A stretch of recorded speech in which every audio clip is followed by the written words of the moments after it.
Hello, happy Friday. I'm Shirley with beltandblessed.com. I know it's been a while since I've been able to grace you with my beautiful face. I've just had guests in between holidays, but I am back and I'm so happy and ready to bring you a new episode of Wind Down Fridays. So this is the first episode of the year where I am on camera, so kudos to that. Shout out to Tamarte, who came on last week as my guest for the week. If you hadn't had a chance to hear her interview, I would highly suggest it. She was great. She is a content creator and an influencer. So she actually gave me some great tips and insights on how to create content. She even went into some transparency of how much she's paid to, do campaigns, just how she keeps it in balance, being a boss babe. So I would highly suggest if you have some time. If you look at my previous week's video, it was with Tamarte. .xo. She is an influencer and content creator based out of Atlanta. So happy Friday. Let's take a drink. It's been a long week. I did have a short week this week because I did have MLK off, which was Monday. So I was very thankful and grateful for that and able to really bask in all the great things that Martin Luther King did for us. So I was very grateful for that and just the day of reflection of how far we've come as far as freedom in this country and how far we have to go, to be quite frank. But nonetheless, it was a great day off. I was, very happy to relax and really jump back into the week. So that is why I feel like, my week went by very smoothly. It was very, very busy. So I'm super excited to wind down today. Like, it brings another meaning of winding down. So I hope you all are well. And, it's the beginning of the year. So this is the time where I feel like reflection is at its highest for a lot of people. I've actually seen people on TikTok and even talk online of not starting their New Year's resolutions in January anymore because they're now saying, spring with the spring equinox is technically when like the new beginning should start. I'd love to know your opinion. If you could comment. Where do you feel like your new beginning start? Is it usually at the beginning of the year or more toward the spring? Now, I can vouch for both. So I will say I definitely am a January type of girl where I am, heavily focused on getting on track for the year and like starting really aggressive with my goals in January. But I also do agree that the spring can be a time of renewal, of rebirth. And it could be a time where you're picking up in your action. I'm in New York, so anyone that knows New York, the winters are brutal. Even though this winter has been very mild so far, hoping it stays that way. Hate snow. But the winters can be pretty brutal up north. So I do feel like it's a time where folks hibernate more. I know I can speak for myself. In the winter, I'm definitely hibernating under my covers, nice and cozy. Not really so much focused on being outside and being in the cold and like, doing that physical work. But it is important, because like they say, in the winter, the ants are like storing, and in the summer is when they're doing the work. So yeah, I believe when the spring comes and it's warmer and you're outside and you're really moving. And in the winter, I also feel like is a time where you are working, but you're more building the groundwork, so it could be a time where, let's say you want to start a business, maybe in the winter will be the time where you're gathering data, you're putting together your branding, you're building the content for your website, you're sourcing inventory, and then the summer will be when you actually launch, when you're out doing pop-up shops and networking events, and really getting your brand into the face of people, because people do technically tend to be outside more in the summer. So I think that's where they say the difference between the winter and the summer. Me personally, I feel like I'm always working. I'm always working on my brand. I'm always working on something. So it doesn't make a difference to me, but I definitely do prefer to be outside more in the summer. And outside, I mean more the face-to-face, connection with my brand. But I do definitely want to get some pop-up shops in this winter. I do want to align some with my audience. So that's very important to me. Very important to me this summer and winter to just get in the face of folks. And I feel, having a brand and having a business, connecting with people is so important. And that is, one of my main points. So I always try to either, whether it's my content, whether it is my products, is just trying to align with people as much as I can, you know? And when you look at business and you look at branding, you look at building a business, your target audience is so important. And honestly, there are so many tools out there these days. Like, I have found myself being very interested in analytics. So like TikTok, for example, I have a video of my life planner that, you know, right now is about 1K and change views, which for me, I'll take it. You know, I'm not a content creator. I have been more on my journey with creating content, and I definitely enjoy it. So I love to go on the analytics and see, you know, who are the people watching my videos? Is it men or women? How old are they? Where are they located? Because that's all insights that help me when I'm looking to run a campaign. Who are the people that I want to see my brand? Who are the people that I want to reach? You know, like my demographic is mostly women. My target focus as far as ages, I feel like I have products for all ages. I do tend to go more for the 18 to 50 range, which is a very big range, because I have products that really can align with young women. It could be college students. It could be a woman that is a young lady, or a, you know, older woman, or it can also align with men. So I do have like a 5-minute devotional book for I believe it's like a 5-minute prayer plan for dads.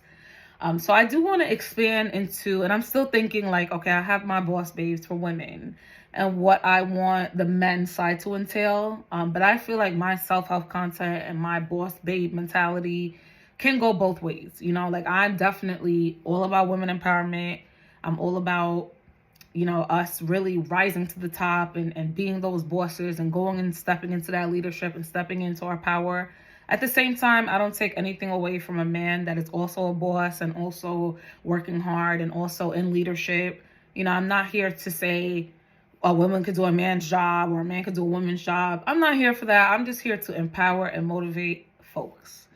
So it is important and very good to, if you do any content, Facebook has it, Instagram, pretty much any platform that you put on some type of content, you can go in and see the analytics. And it's so interesting to me. I always like, on my website, I have people from all over the country. I mean, one day I had Ireland, South Africa, India, Dubai. So it's very interesting to see, you know, who you can come across and who you can affect. So that is so important to me.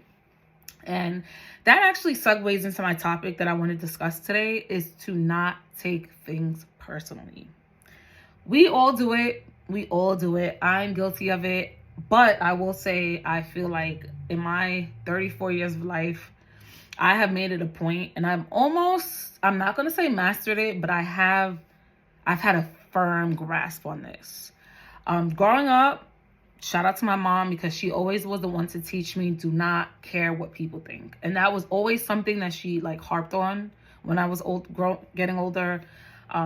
She just always did. You know, if I came and cried about something, or I told her something that someone said, or how I felt about how someone treated me, or, you know, just in any way. And it was never in a dismissive way. It was just like, don't care what people think. Like, why does it matter? You know, more so that was her mindset. Why does it matter what they think? If you know who you are, you know you're a good person, it doesn't matter what people think, you know? And not also in a way to say that bad behavior is okay. Because I do think with this sentiment of not caring what people think, some people could take it a little overboard, you know, and they behave as they do, and they feel like, you know, it doesn't matter what people think about me, I'm my own person.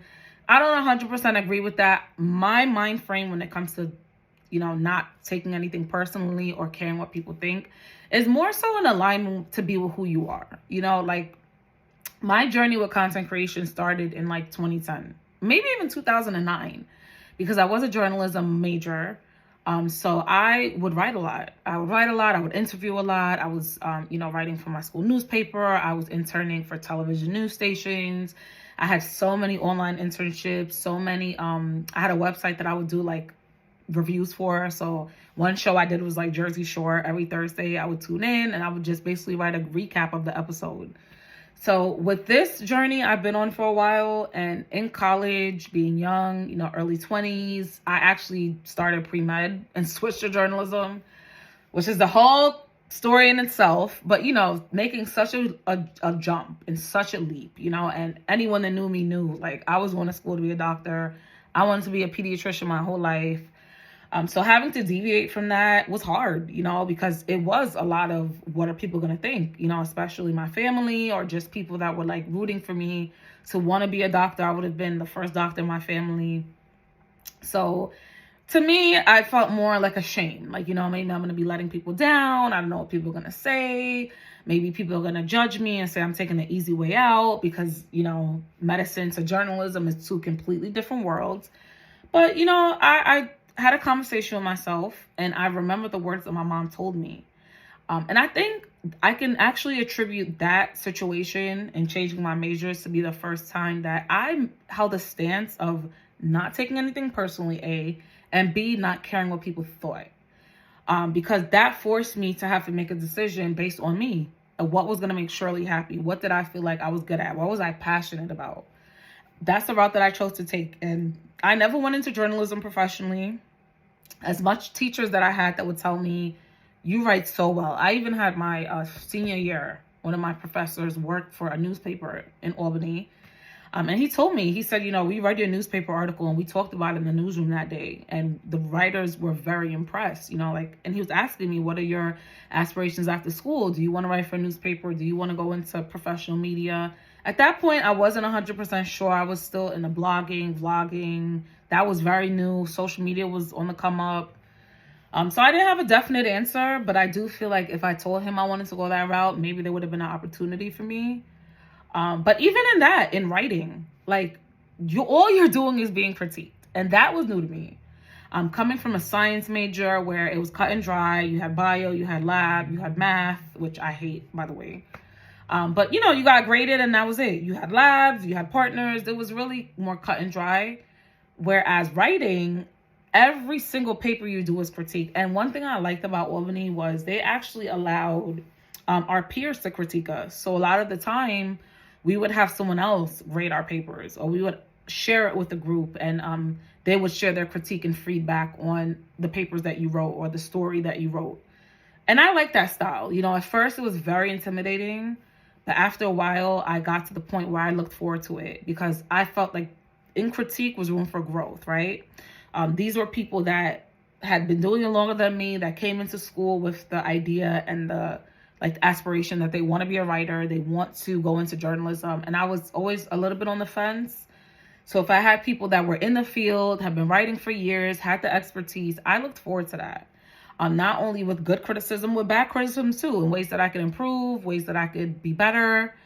For a long time, I struggled with grammar. So I was always a good writer, but punctuation, more so not really grammar, more of the punctuation I had to study up on and just learn. I actually took a whole English literature one-on-one class, which was kind of tough, by the way. People think English is so easy. It's really not. It's a lot that you have to know, like anything.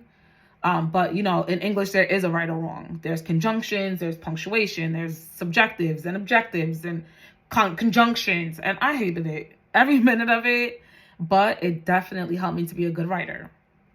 Reading a lot also helped me to be a good writer because when I was able to read well and I read what good writing looks and sounds like, I was able to emulate that on my own. So in a nutshell, I feel like it all comes back to not taking things personally in tandem with not really being focused on how other people think. Because think about it. Had I said, you know what, I'm going to stick it through. I don't care. I know from first semester that medicine may not be the route for me. I know I want to stay in healthcare, but clinical may not be the route that I'm looking for. But I'm going to do it because if I don't do it, so-and-so is going to say this, or so-and-so is going to say that, or I'm going to be a failure, or I'm going to be, if I let all that negative self-talk allow me to go into a field that wasn't my passion, who knows where I would have been, And I think in our age of social media and being a millennial, a lot of us are focused on money, and I can't blame them. I can't blame anyone at this stage at 2023, where we are in our economy with things being so expensive. Why your first, goal is to make more, and have more and attain more. And there's nothing wrong with that because I too do see myself living a certain lifestyle, and I do like nice things, and I do like to be comfortable financially. But money is not everything, okay? And there are so many people, when you look at so many actors and musicians, rest their souls, that have committed suicide and had millions, and they were not happy, and they were surrounded by family, friends, so many people that loved them, and there was still an emptiness inside. Like, money is not the root of all happiness, for me at least. So if I had let that negative self-talk and that, fear of what people would think or what they would say, I would have never gone with my dream. And even though I never went into writing professionally, it was full circle, because I did end up going to school to get my master's in healthcare administration. And now I'm in a great position, and I'm able to use writing, so it's not just, I've had so many people at work, not even in this job, just previous roles, tell me, you write so well, your emails are so eloquent, or your writing style, I really like it. And that all came from my major. That came from learning how to write. One thing I will say about SUNY Albany, give them a little plug, is it gets a bad rap as a party school. And I'm not going to lie, I had so much fun. Shout out to my UA girls. We actually just had a ladies' night last week, or ladies' weekend. This was our 12th year doing it. These are my college girlfriends. Love them to death. And anytime we get together, it reminds me of those crazy times in college, which is why I love them. But aside from the fun, which was a lot, the curriculum was hard. The professors really care. And it is overall a really good school. The culture is great. I learned so much. And I always say, like, God knew what he was doing when he allowed me to go away to school, the friends that I would make, the experiences that I would have. Like, I really do think college made me who I am. And I always say that. Being away from home, I was only like 2.5 hours, but just being in my own environment and being forced to make new friends, being forced to deal with, challenges on my own. Even that in itself, going away to school, I think helped me to not take things personally and think for myself, because I didn't have mommy and daddy and sisters and friends. I didn't have anyone, on my shoulder telling me, oh no, that's not the right way, or you should do this. Or I just didn't have that influence. So I think it was great. It helped me to grow a lot. And I'm forever grateful for that. I will always be thankful for having a space where I was able to live on my own and think for myself, because it grew me into the Shirley I am now. So yes, my takeaway today is just to, as we come into this new year, it's January, 20th already. Can't believe it. 10 more days until February. And then, the year is going to fly after that. But if there's one thing that I would ask, if you're struggling with this and, struggling to just find peace in the decisions that you make, find peace in not worrying about what people think, I would highly suggest this book. It is one of my favorite books, and it's called The 4 Agreements by Don Miguel Ruiz. Now, I have read this book back and forth. Like, it doesn't have too much wear and tear in it, which is good. But literally, I probably bought this like 10 years ago. Not this exact copy, but I was introduced to it about 10 years ago. And I swear, every like 6 or 7 months, when I get in my head about things and I get worried about what people think and taking things personally, I just open it and I just flip through it.